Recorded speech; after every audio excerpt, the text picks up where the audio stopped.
Hey! I'm very sorry I haven't posted a video for ages, but I won't ramble on about that. As it stands at the moment, I'm not really doing any regimental protocols, so I haven't really had a lot to talk about.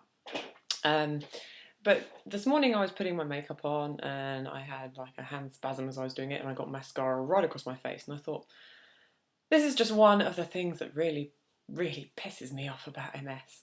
And I thought, maybe I'll just go and talk about that, because I'm sure there are going to be things that other people will identify with. So I thought, well, I might do a series of things that I find really annoying about MS.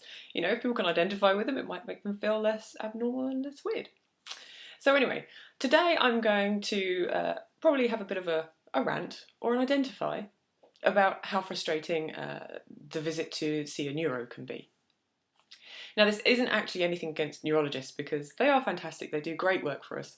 They're very skilled, and you know, we all really appreciate everything that they do. But sometimes the neuro visit can be really, really, really frustrating. From my point of view, I've had MS for 14 years. I've, in that time, had the sum total of 3 MRIs, and I've seen 3 or 4 different neuros.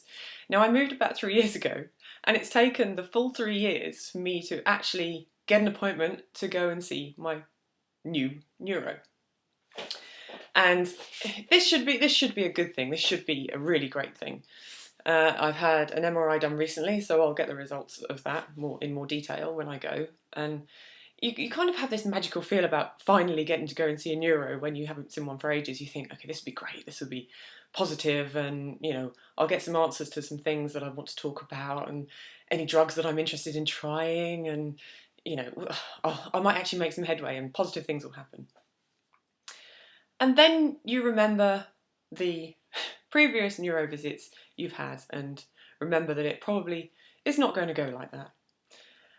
Now, I think when you go to any consultation like this, you try and sort of plot out what it is that you want to say for your benefit and for theirs, because their time is limited. You understand that.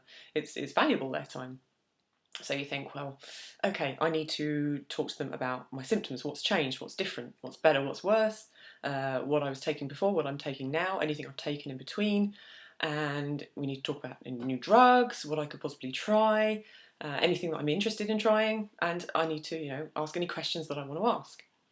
That all sounds great, and you realise in your head that's actually probably going to take an hour, so you're not going to get all of that in, so you've got to prioritise. Okay, right, we'll prioritise. So we'll skip that, and I'll just ask these important questions and get that done. That's good. Okay. Right. And then you remember that actually if you've had an MRI done, the majority of this time is going to get taken up by them discussing your MRI. Now, I know that some people love to talk about their MRIs in depth, and you know, good on you, great, if you like doing that. For me, I don't give a shit. I really don't give a shit about MRIs, because you know, when you've had it for a long time, you pretty much know from how you feel and from what things are going wrong exactly where is active, and you know, where any new lesions are likely to be. And I don't care. I mean, I don't like being scared. I don't like being freaked out by what can happen to me in the future and what's going on. I don't want to see where these lesions are. I just don't want to see. I don't want to know, because it doesn't matter. This is all effect. I'm all about cause. I want to know about cause. I want to stop things in their tracks, and you know, rather than focus on patching up wounds. So to speak, anyway. So I know we're going to have to do this, so I'll just try and rush through this quickly. And then you think, well, yeah, but then the dreaded score sheet's going to come out, isn't it? We're going to get the EDSS score, and they'll say, where are you on this? And you look at it and you think, a little bit 2, a little bit 4, a little bit 9. But then there's this whole host of stuff that isn't even on there.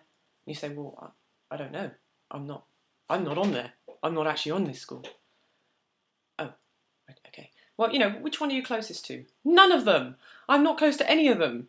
If you put them all together, put them in a big ball, screwed them up, and added a load more stuff on top, that would be me. I'm not on there. I don't fit into any boxes, and I found this throughout the entirety of having MS. I cannot be put in a box. There is no boxes you can tick that are going to accurately describe me in any way, shape, or form. And the same happens when it comes to, if you actually do eventually get to talk about drugs, and you know, what have you got available? So what can I try? Well, you don't really qualify for any of the trials. You don't fit the criteria. Well, okay, fair enough. So what drugs can I try? You don't qualify for any of them, I'm afraid. Nothing. So there's nothing I can try. I'm afraid not. Okay. But I'd quite like to try this. And I said, well, no, we can't do that. We can't. Yeah, no, sorry, afraid not. But I've been researching this for the last 3 years, and this is what I really want to do, and this is what I really want to try. And I'll try and pay for it privately. I'll go and I'll sell a kidney or something, and we can. No, it's just not. But you're supposed to have my magic wand. You're supposed to be able to wave it over me and make me better somehow, or at least give me some hope, or something like that. And well, no, I'm afraid not. We'll make another appointment in 6 months, and we'll talk more about it then. Great. I'll see you in 3 years. Good times were had. See ya. And that's my problem with the neuro visit, is that I never really seem to get anything out of them whatsoever. If I'm ever offered anything, it's only going to be the bog standard Avonex, Rebif, Copaxone, all of which I tried about 10 years ago and did nothing for me whatsoever. Why why am I not allowed to try anything else? And, okay, well, I'm not having enough relapses. I'm not having big enough relapses, and they're not frequent enough, or something like that. And I'm like, well, I've told you about where my life is at the moment. I'm a very dysfunctional person. I cannot live life normally, yet I can't try anything, and that's what you're telling me? Yeah, well, yeah, at the moment, but there'll be new things in the pipeline, so great, thanks.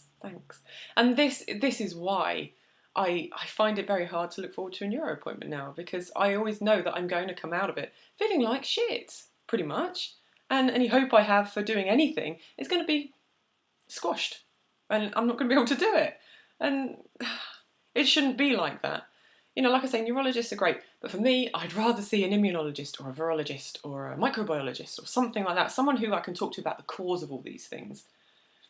And I don't enjoy being told about the damage that you can see, because that's not going to help me deal with it. It's not going to help me cope with it, and it's not going to give me hope for the future. So yeah, that's number 1 on the list, the neuro visit.